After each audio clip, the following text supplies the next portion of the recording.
राजारामपुरीच नव्हे तर कोल्हापूर शहरामध्ये रस्त्यांची कामाला सुरुवात झालेली आहे. रस्ते पूर्णत्वास जात आहेत. इलेक्शनच्या पूर्वीच राजारामपुरीमध्ये देखील भरपूर निधी आला आणि रस्ते मंजूर झाले. आम्हाला आनंद आहे. रस्ते झालेच पाहिजे. फक्त राजारामपुरी नव्हे तर शहरातले रस्ते झाले पाहिजेत.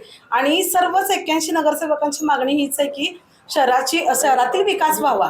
आणि पहिल्याच सभागृहामध्ये आम्ही सर्वांनीच सांगितले प्रशासकांना की हे रस्ते होत असताना त्याचपूर्वी आधी तुम्ही ड्रेनेज लाईन आणि पाण्याच्या लाईन्स हे काम पूर्ण करून घ्या, जेणेकरून जे रस्ते होतील ते पुन्हा खोदले जाणार नाहीत आणि जो निधी आहे तो वाया जाणार नाही, कारण परत एकदा तो खर्च होणार. महत्वाचा मुद्दा हा की राजारामपुरीमध्ये देखील मी म्हटलं तसं निधी मंजूर झाला, आनंद झाला.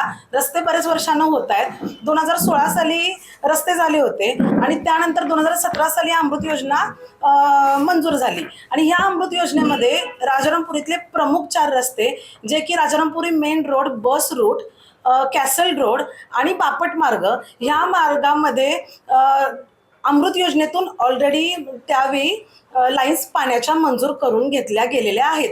आणि त्याच पद्धतीनं ह्या लाईन्स टाकल्यामुळे शाळा नंबर 9ची जी टाकी आहे ती 18 लाख लिटर कॅपॅसिटीची होती, ती त्या योजनेमध्ये कमी केली, 9 लाख लिटर केली. का कॅपॅसिटी कमी यासाठी केली की मोठ्या पाईपलाईन्स टाकल्या जातील आणि डायरेक्टली सायबरवरून त्यांना पाणी पुरवठा होईल. पण असं असताना आता रस्ते केले जात आहेत आणि त्याच्या खाली पाईपलाईन्स आणि ड्रेनेज लाईन्स नाहीत. वारंवार 2017 पासून आमची ही मागणी आहे, आजची नाही.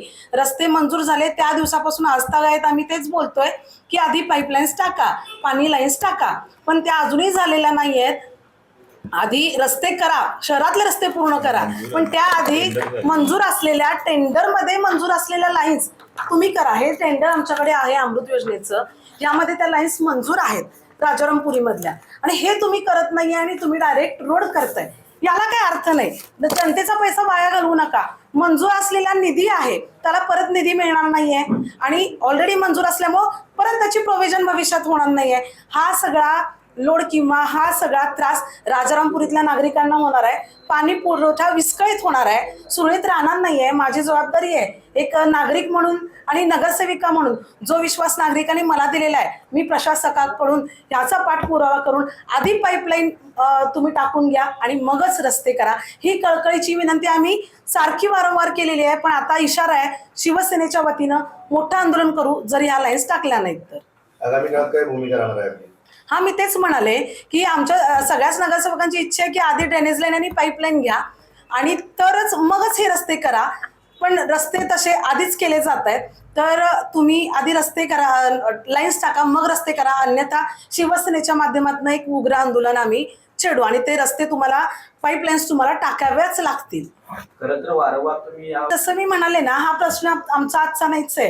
गेली 2017 पासून आम्ही सांगतोय की दौलतनगर आणि त्या साईडचा जो भाग राजारामपुरीला जोडला जाणार आहे ड्रेनेजचा सुद्धा, आणि तो इथं त्याची कॅपॅसिटी राजारामपुरीमध्ये नाहीये. तो सगळ्याच नागरिकांना, राजारामपुरी आणि दौलतनगर आणि प्रतिभानगर या सगळ्यांनाच हा त्रास होणार आहे.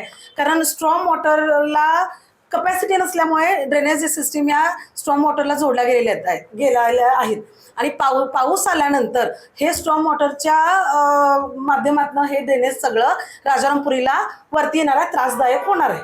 मला तेच म्हणाले, तुम्ही त्यावेळी प्रशासकीय काळ होता. हो, पण आता तुम्ही निवडून आला. आता सुद्धा आम्ही सांगतोय, आम्ही पत्र पण दिलेली आहेत, वेळोवेळी मिटिंगा केलेल्या आहेत, त्यांनाही ते मान्य आहे. असेल तर तुम्ही आम्ही द्यावं लागणार नाही असं मला वाटतंय. तुम्ही आंदोलन करून घेणार का अधिकाऱ्याकडून? काय शेवटी तुम्ही सर नगरसेवक काम करून घेणे तुमची जबाबदारी आहे. बरोबर आहे. मग हेच आम्ही सांगतोय की ते करत नाहीयेत. आम्ही त्यांच्या रोज मिटिंग्स होत आहेत, रोज ते आमच्यासोबत, त्यांनाही मान्य आहे की होय झालं पाहिजे, पण हे का करत नाहीत? मी तर म्हणते त्यांनी उत्तर द्यावं की हे का करू शकत नाहीये. माझं असं म्हणणं आहे प्रशासकच हे करत नाही, जाणून बुजून करत नाहीये का त्यांना काही अडचणी आहेत हे त्यांनी क्लिअर करावं.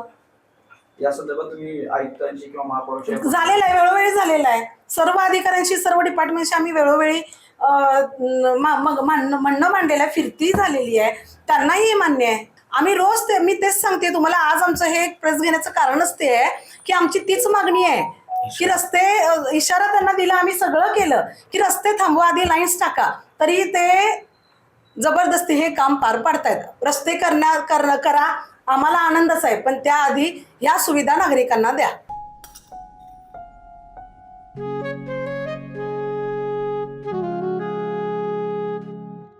बाबा आज येताना बासुंदी घेऊन या ना.